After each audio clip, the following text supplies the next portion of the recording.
স্বাগত নিউজ 24 দিনের সংবাদে আপনাদের সঙ্গে আছে আমি যোজনা আফরিন। চলে গেলেন 86 বছর বয়সী বাংলা ছবির প্রবীণ মহাতারকা অভিনেতা সৌমিত্র চট্টোপাধ্যায়। কলকাতার বেলভিউ হাসপাতালে দীর্ঘ লড়াইয়ের পর রোববার দুপুরে শেষ নিঃশ্বাস ত্যাগ করেন তিনি। সৌমিত্র হৃদযন্ত্র এবং কিডনির জটিলতার পাশাপাশি স্নায়বিক সমস্যাতেও ভুগছিলেন। এই অভিনেতা করোনা ভাইরাসও আক্রান্ত হয়েছিলেন। গত 6 অক্টোবর কোভিড আক্রান্ত হয়ে বেলভিউ হাসপাতালে ভর্তি হন সৌমিত্র। 3 দিনের মধ্যে অবস্থার অবনতির কারণে তাকে আইসিইউতে রাখতে হয়েছিল। এই ঘটনায় শোক জানিয়েছেন পশ্চিমবঙ্গের মুখ্যমন্ত্রী মমতা। তিনি সঙ্গে সঙ্গে বেলভিউ হাসপাতালে তাকে দেখতেও যান। সৌমিত্রের মৃত্যুতে শোকাচ্ছন্ন 2 বাংলার সংস্কৃতি অঙ্গন।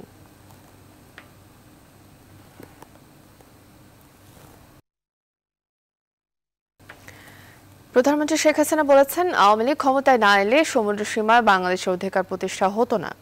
কোস্টগার্ডের কাছে জাহাজ হস্তান্তর অনুষ্ঠানে প্রধানমন্ত্রী আরো বলেন, সমুদ্র সম্পদকে দেশের অর্থনৈতিক উন্নয়নে কাজে লাগাতে হবে।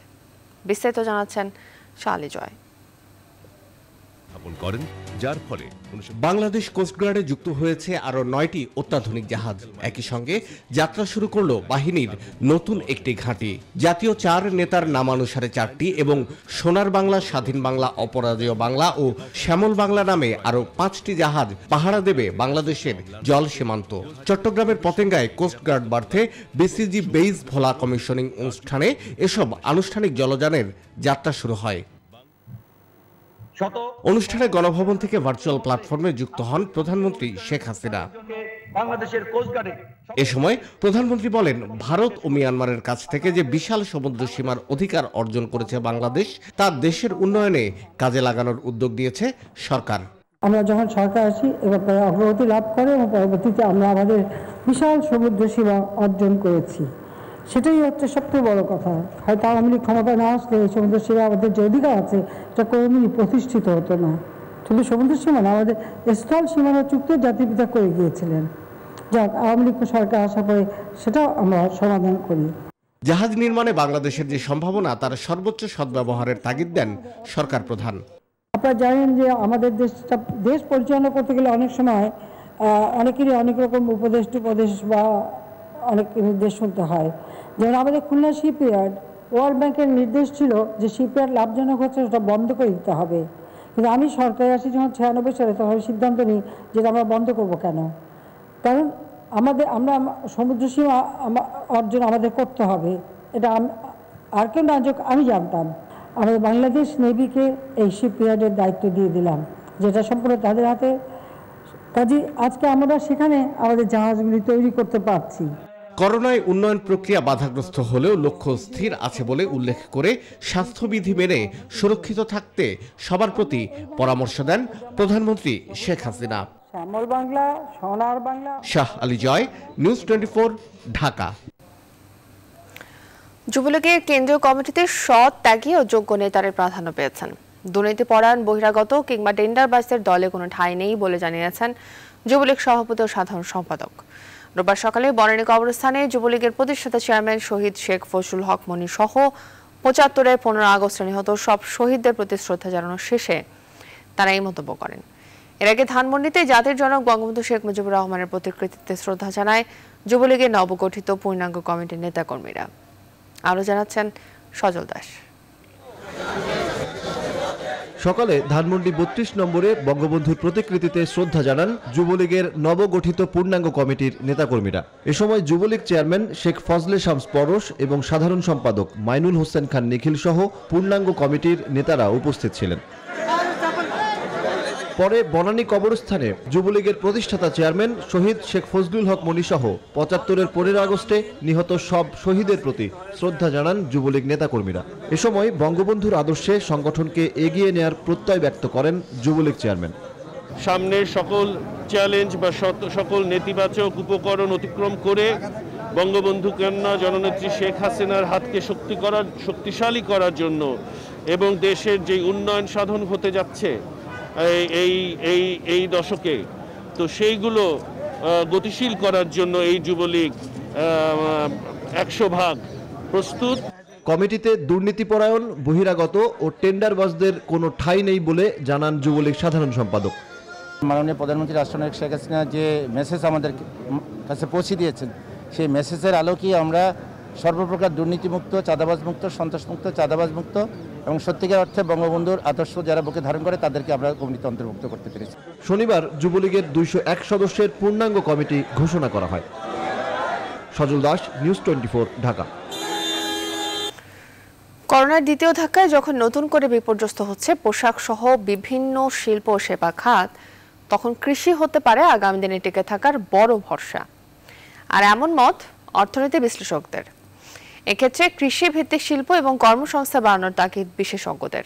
বলছেন, কৃষির উৎপাদন এবং প্রক্রিয়াজাতকরণের ক্ষেত্রে টেকসই যান্ত্রিকীকরণ এবং অপ্রচলিত কৃষি পণ্যের উৎপাদন বাড়ানো গেলে এই খাতে নতুন কর্মসংস্থান তৈরি করা সম্ভব। বিস্তারিত জানাচ্ছেন বাবু কামরুজ্জামান। কৃষি শুমারি 2019-এর তথ্য বলছে দেশের প্রায় 47% পরিবার এখনও কৃষির উপর নির্ভরশীল। কৃষি নির্ভর বাংলাদেশে শিল্পের আধিপত্য বাড়লেও এখনও মোট দেশজ উৎপাদন বা জিডিপিতে এ খাতের অবদান প্রায় 14%। বিবিএসের করা শ্রমশক্তি জরিপ বলছে দেশের মোট শ্রমশক্তির প্রায় 41% এখনও কৃষিতে নিয়োজিত। করোনাকালীন সময়ে ব্র্যাকের গবেষণায় উঠে আসে মাত্র 1.5 মাসে কৃষকের ক্ষতি হয় 56,000 কোটি টাকা। তবে মহামারীর ধকল কাটিয়ে যখন অর্থনীতি কিছুটা গতি পায়, তখন বিশ্ব অর্থনীতিতে আবারও বিপর্যয়ের শঙ্কা ভারী হচ্ছে করোনার দ্বিতীয় ধাক্কায়। বিশ্লেষকরা বলছেন, করোনাকালীন এই ক্ষত কাটিয়ে আগামীতে দেশের অর্থনীতি টেনে তুলতে কৃষিভিত্তিক শিল্পের বিকাশ এবং এ খাতে কর্মসংস্থান বাড়ানোর বিকল্প নেই। গ্রামের মানুষ কৃষিতে, সবজিতে, অন্যান্য ক্ষেত্রে যদি সরকার আরো একটু নজর দেয় তাহলে গ্রামে কর্মসংস্থান তৈরি করা অনেক সহজ হবে এবং যারা আজকে শহর থেকে গ্রামে চলে গেছে তারা নতুন কাজের সন্ধান পাবে। যেহেতু এই করোনাকালীন সময়ে নতুন করে কোনো ফ্যাক্টরি বা ব্যবসা প্রতিষ্ঠান চালু হচ্ছে না, সুতরাং তাদেরকে নতুন করে কোনো শিল্পে নিয়োগের কোনো সুযোগ থাকছে না। আমরা মনে করি এখানে কৃষি একটি বড় ভূমিকা পালন করতে পারে। করোনার দীর্ঘমেয়াদী সংকট কাটিয়ে উঠতে কৃষকদের প্রয়োজনীয় নগদ ভর্তুকি, কৃষিপণ্য মূল্য কমিশন গঠন, দুর্যোগকালীন কৃষি বাজার ও মূল্য ব্যবস্থাপনার জন্য বহু মন্ত্রণালয় ভিত্তিক সমন্বয় কমিটি গঠন করারও তাগিদ দিয়েছেন বিশ্লেষকরা। সর্বোচ্চ চেষ্টা আমাদের করতে হবে যেন আমরা সব ধরনের খাদ্য যতটুকু সম্ভব নিজেরাই উৎপাদন করি এবং এটার জন্য যা যা সমর্থন প্রয়োজন সেটা আমাদেরকে যোগান দিতে হবে। এই চ্যালেঞ্জ মোকাবেলা করার জন্য বিভিন্ন ধরনের পদক্ষেপ গ্রহণ করা যেতে পারে এবং তার জন্য প্রয়োজন যেসব খাতে যুবকদের কর্মসংস্থান বেশি হতে পারে সেই ধরনের খাতগুলোকে প্রবৃদ্ধির সুযোগ করে দেওয়া। তরুণদের উদ্ভাবনীমূলক কৃষি প্রযুক্তি ও প্রশিক্ষণ নিশ্চিত করা গেলে কৃষিখাতে বাড়তি উৎপাদন সম্ভব, যা করোনা পরবর্তী খাদ্য সংকট মোকাবেলায় বড় ভূমিকা রাখবে বলে মত অর্থনীতি বিশ্লেষকদের। বাবু কামরুজ্জামান, নিউজ 24, ঢাকা। ভাসানচরে রোহিঙ্গা স্থানান্তরের দিনক্ষণ এখনও ঠিক হয়নি। এনজিও ও বিদেশি শক্তিদের চাপে এই স্থানান্তর প্রক্রিয়া বিলম্বিত হচ্ছে বলে জানিয়েছেন পররাষ্ট্রমন্ত্রী এ কে আব্দুল মোমেন। তিনি আরও বলেন, জিএসপি নিয়ে তারা ভাবছেন না, তবে পণ্য রফতানিতে আমেরিকার নতুন সরকারের কাছে ট্যারিফ কমানোর দাবি থাকবে। রোববার সকালে রাজশাহী কলেজের শিক্ষকদের এক অনুষ্ঠানে অংশ নেওয়ার আগে সাংবাদিকদের এক প্রশ্নের জবাবে এসব কথা বলেন পররাষ্ট্রমন্ত্রী।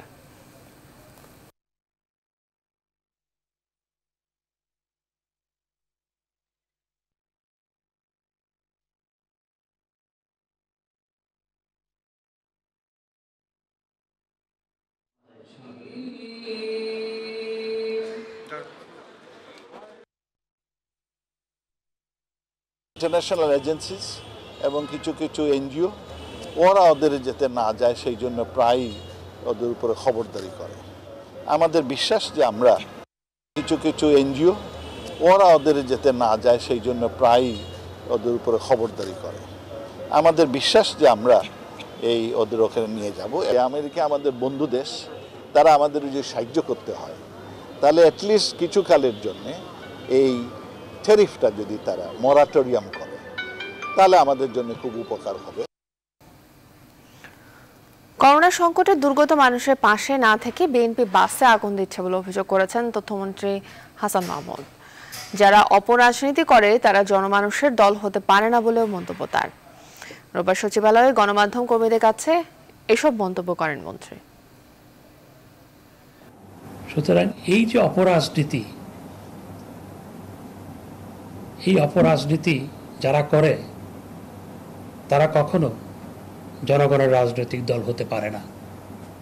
এই বিএনপি কানাডার আদালতে সন্ত্রাসী দল হিসাবে এই বিএনপি কানাডার আদালত কর্তৃক সাব্যস্ত হয়েছে। সংবাদের পর্যায়ে নিচ্ছে একটি বিরতি, সঙ্গেই থাকুন। আবার স্বাগত, দেখছেন নিউজ 24 সংবাদ। আল্লামা আহমেদ শফীর মৃত্যুর পর নতুন নেতৃত্ব নির্বাচনের লক্ষ্যে হেফাজতে ইসলাম বাংলাদেশের জাতীয় প্রতিনিধি সম্মেলন শুরু হয়েছে। সকাল 10টায় চট্টগ্রামের হাটহাজারী মাদ্রাসায় পূর্ব নির্ধারিত এই কাউন্সিল শুরু হয়। সারা দেশের কওমি অঙ্গনের প্রায় 500 জন শীর্ষ নেতা যোগ দিয়েছেন। সম্মেলনে সভাপতিত্ব করেছেন আল্লামা শফীর জীবদ্দশায় হেফাজত থেকে পদত্যাগকারী সংগঠনটির সিনিয়র নায়েবে আমির আল্লামা মহিবুল্লাহ বাবুনগরী। 2010 সালের 19 জানুয়ারি আল্লামা শফীর নেতৃত্বে হেফাজতে ইসলাম গঠনের মাধ্যমে এক ছাতার নিচে আসে কওমি অনুসারীরা। চলতি বছরের 17 সেপ্টেম্বর চিকিৎসাধীন অবস্থায় আহমেদ শফী মারা গেলে হেফাজতের আমিরের পদ শূন্য হয়। সম্মেলন ঘিরে মাদ্রাসা এলাকায় নিরাপত্তা জোরদার করেছে প্রশাসন।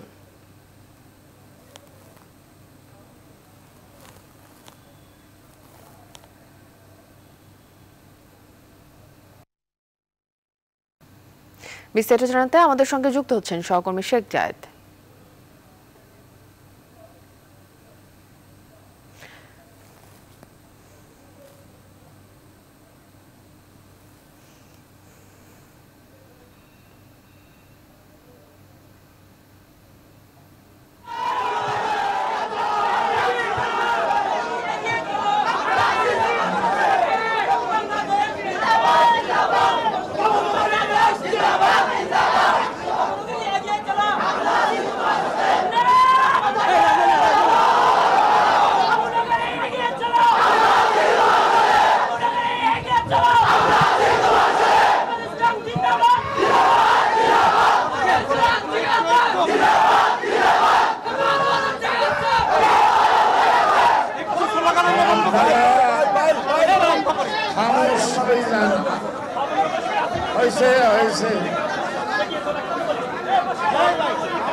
আপনারা মেহরবানি করে খামোশ হয়ে যান ভাই, একটু খামোশ হয়ে যায়। নাহমাদুহু ওয়া নুসাল্লি আলা রাসূলিল কারীম, আম্মা বাদ। ফাকাদ ক্বালা রাসূলুল্লাহ সাল্লাল্লাহু আলাইহি ওয়াসাল্লাম, মান লাম ইয়াশকুরিন নাস লাম ইয়াশকুরিল্লাহ। রাওয়াহু তিরমিজি। রাসূল করিম সাল্লাল্লাহু আলাইহি ওয়াসাল্লাম ইরশাদ করেছেন এই হাদিস শরীফে, যে ব্যক্তি মানুষের শুকরিয়া আদায় করে না, সে মানুষ আল্লাহর শুকরিয়া আদায় করলো না। দর্শক, হেফাজতে ইসলামের কাউন্সিলের নায়েবে আমির আল্লামা মহিবুল্লাহ বাবুনগরী বক্তব্য রাখছিলেন। আপনারা এতক্ষণ সরাসরি দেখছিলেন সেটি। এবারে ফার্স্ট সিকিউরিটি ইসলামী ব্যাংক অর্থ বাণিজ্যের সংবাদ।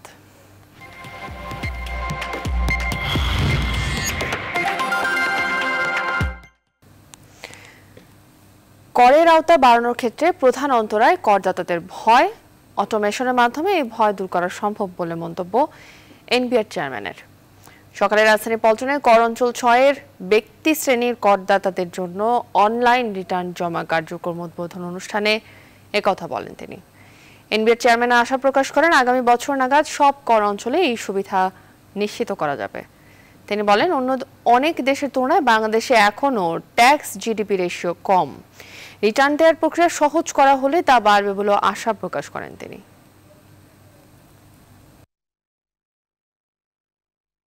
পিছনে প্রধান অন্তরায় হলো ট্যাক্স পেয়ারদের ভয়। তাদের ভিতরে একটা দ্বিধাদ্বন্দ্ব কাজ করে যে ট্যাক্স দেওয়া রিটার্ন দেওয়া মানেই যেন একটি ঝামেলার মধ্যে পড়ে।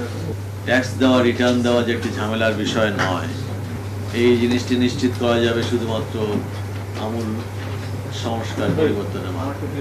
সেটির একটি পদ্ধতি হতে পারে বা অবশ্যই একটি পদ্ধতি হলো অটোমেশন। দুপুর 2টার সংবাদে নিচ্ছে আরও একটি বিরতি, ফিরছি একটু পর। আবার স্বাগত, দেখছেন নিউজ 24 সংবাদ। এবার আন্তর্জাতিক প্রসঙ্গ। বিশ্বজুড়ে একদিনে আরও 8,800-ও বেশি মানুষের প্রাণ কেড়ে নিয়েছে করোনা ভাইরাস। নতুন সংক্রমণ শনাক্ত হয়েছে 5,75,000-এর বেশি। এ নিয়ে সারা বিশ্বে মোট আক্রান্তের সংখ্যা ছাড়লো 5,43,00,000, আর মোট মৃত্যু হয়েছে 13,43,000 মানুষের। এখনও দৈনিক সংক্রমণ আর প্রাণহানির শীর্ষে রয়েছে যুক্তরাষ্ট্র। দেশটিতে 24 ঘন্টায় 1,260 জনের মৃত্যু হয়েছে কোভিড-19-এ। 1.5 লাখের বেশি মানুষের শরীরে মিলেছে করোনার অস্তিত্ব। দেশটির মোট মৃত্যু 2.5 লাখের ওপর। ব্রাজিলে কিছুটা বেড়েছে মৃতের হার, একদিনে মারা গেছে 727 জন। এছাড়া ইউরোপের সংক্রমণের হার ক্রমেই আরও অবনতির দিকে যাচ্ছে। ফ্রান্সের চেয়ে এখন সংক্রমণে এগিয়ে যাচ্ছে ইতালি। একদিনে দেশটিতে 37,000-এর বেশি মানুষ আক্রান্ত হয়েছে। এদিকে ক্রমবর্ধমান সংক্রমণ ঠেকাতে 3 সপ্তাহের জন্য দেশ জুড়ে লকডাউনের ঘোষণা দিয়েছে ইউরোপের আরেক দেশ অস্ট্রিয়া। এখন পর্যন্ত সারা বিশ্বে সুস্থ হয়ে উঠেছে 3,78,00,000-এর বেশি মানুষ। প্রেসিডেন্ট ডোনাল্ড ট্রাম্পের সমর্থকদের বিক্ষোভে উত্তপ্ত যুক্তরাষ্ট্রের ওয়াশিংটন ডিসির রাজপথ। নির্বাচনে জালিয়াতির প্রশ্নে ট্রাম্পের অভিযোগের পক্ষে অবস্থান নিয়ে শনিবার কয়েক হাজার সমর্থক বিক্ষোভে নামে। কিন্তু ট্রাম্প শিবিরের অভিযোগ অনুযায়ী কয়েকটি অঙ্গরাজ্যে ভোট পুনর্গণনার পরও কোনো প্রকার কারচুপির প্রমাণ পায়নি বলে দাবি নির্বাচন মণ্ডলীর। অন্যদিকে আন্দোলনকারীদের সমর্থন দিয়ে টুইট বার্তা দেওয়ার পর শনিবার ট্রাম্পকে গলফ ক্লাবে খেলতে দেখা গেছে। দেখুন নাইজিয়ানার টেস্ট রিপোর্ট। যুক্তরাষ্ট্রের ওয়াশিংটনের রাজপথে নেমেছে প্রেসিডেন্ট ডোনাল্ড ট্রাম্পের সমর্থকরা। শনিবার রাজপথে সমবেত হয়ে মার্কিন নির্বাচনে ভোট জালিয়াতির বিরুদ্ধে আওয়াজ তোলেন তারা। পূর্ব ঘোষিত এই বিক্ষোভ র্যালির আয়োজকরা বিভিন্ন স্থানে এক এক নামে এই আন্দোলন পরিচালনা করছেন। কোথাও make America great again March, March for Trump, আবার কোথাও স্টপ দ্য স্টিল বলে আখ্যা দিয়ে মিছিল করছেন তারা। কোনো প্রেসিডেন্ট নির্বাচন হয়নি, সবই মিথ্যা। আমরা দেশের আইনি ব্যবস্থা, বিশেষ করে সুপ্রিম কোর্টকে জানিয়ে দিতে চাই, আমরা হাল ছাড়ব না। তারা ভোটে কারচুপি করেছে এবং সেটি প্রকাশ হয়ে গেছে। 7ই নভেম্বর জো বাইডেনের জয় নিশ্চিত হওয়ার পর থেকেই বেশ কিছু বিচ্ছিন্ন বিক্ষোভ করেছে ট্রাম্পের সমর্থকরা। তবে শনিবারের বিক্ষোভের আকার ছিল অপেক্ষাকৃত বিশাল। ওথ কিপার্স মিলিশিয়া ও প্রাউড বয়েজের সদস্যরা সহ বিভিন্ন উগ্র ডানপন্থী সংগঠনের সদস্যরা এতে অংশ নেয়। ওয়াশিংটন ছাড়াও মিশিগান ও অ্যারিজোনা সহ আরও বেশ কটি অঙ্গরাজ্যে বিক্ষোভ সমাবেশ করেছে ট্রাম্প সমর্থকরা। এদিকে ক্ষমতায় টিকে থাকতে আইনি লড়াইয়ে নেমেও খুব একটা সুবিধা করতে পারেননি প্রেসিডেন্ট ডোনাল্ড ট্রাম্প। নির্বাচনে অনিয়ম ও ভোট কারচুপির অভিযোগে করা বেশ কয়েকটি মামলায় এরই মধ্যে হেরে গেছে রিপাবলিকান প্রচার শিবির। এ অবস্থায় তার সমর্থকরা শনিবার যখন রাস্তায় নেমে বিক্ষোভ করছিল, তখন ট্রাম্প নর্দার্ন ভার্জিনিয়ার ন্যাশনাল ক্লাবে গলফ খেলছিলেন। অবশ্য এক টুইট বার্তায় আন্দোলনকারীদের প্রতি নিজের সমর্থন জানিয়েছেন Donald Trump. Nahid Jihan, news 24। এবার ইরিট্রিয়ায় শনিবার রাতে 3 দফায় রকেট হামলা চালিয়েছে ইথিওপিয়া। দেশটির তিগ্রাই অঞ্চল থেকে ইরিট্রিয়ার রাজধানী অসামারায় হামলাগুলো চালানো হয়েছে বলে জানিয়েছে বিবিসি। গেল মাস থেকে তিগ্রাইয়ের ক্ষমতাসীন দলের সঙ্গে ইথিওপিয়ার ফেডারেল সরকারের সঙ্গে সংঘাত চলছে। এর আগে ইথিওপিয়ায় হামলা চালিয়েছিল তিগ্রাইয়ের স্থানীয় বাহিনী, আর তারপরেই ইরিট্রিয়ার হামলার ঘটনা ঘটল। ইথিওপিয়া থেকে কমপক্ষে 17,000 বেসামরিক নাগরিক সীমান্ত অতিক্রম করেছে বলে তথ্য জানিয়েছে জাতিসংঘ। নিচে আরো একটি বিরতির সঙ্গেই থাকুন। আবার স্বাগত, দেখছেন নিউজ 24 সংবাদ। এবারে খেলার খবর। অনুষ্ঠিত হলো শেখ রাসেল ক্রীড়াচক্র লিমিটেডের সাধারণ সভা। 2013 সাল থেকে 2019 সাল পর্যন্ত ক্লাবের কর্মকাণ্ড পর্যালোচনার পাশাপাশি সভায় পরবর্তী করণীয় বিষয়সমূহ নিয়ে আলোচনা করেন ক্লাব কর্তারা। আগামী 14 দিনের মধ্যে নতুন করে নির্বাচন কমিটি গঠন করার পাশাপাশি কমিটি গঠনের 1 মাসের মধ্যে নির্বাচন করার সিদ্ধান্ত নেওয়া হয়েছে সভায়। এ সময় উপস্থিত ছিলেন শেখ রাসেল ক্রীড়াচক্র লিমিটেডের চেয়ারম্যান সাম সোবহান আনভীর। এছাড়াও ক্লাবের বর্তমান কমিটির সদস্যদের সঙ্গে উপস্থিত ছিলেন পরিচালকবৃন্দ ও স্থায়ী সদস্যরা। সভা শেষে শেখ রাসেল ক্রীড়াচক্র লিমিটেডের অধীনে একটি ক্রিকেট ক্লাব চালু করার ঘোষণা দেন ক্লাবটির চেয়ারম্যান সাম সোবহান আনভীর।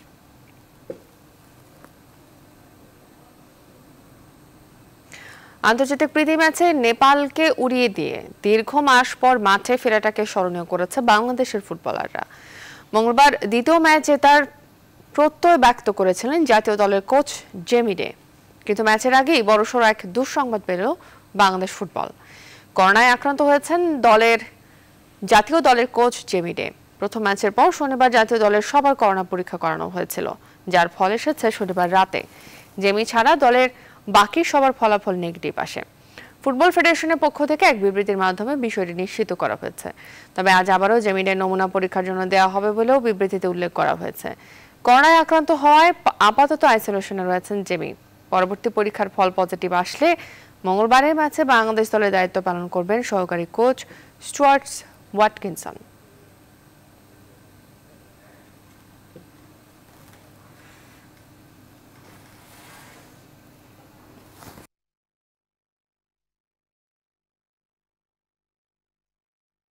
ছিল সংবাদে এখনকার আয়োজন, সঙ্গে থাকার জন্য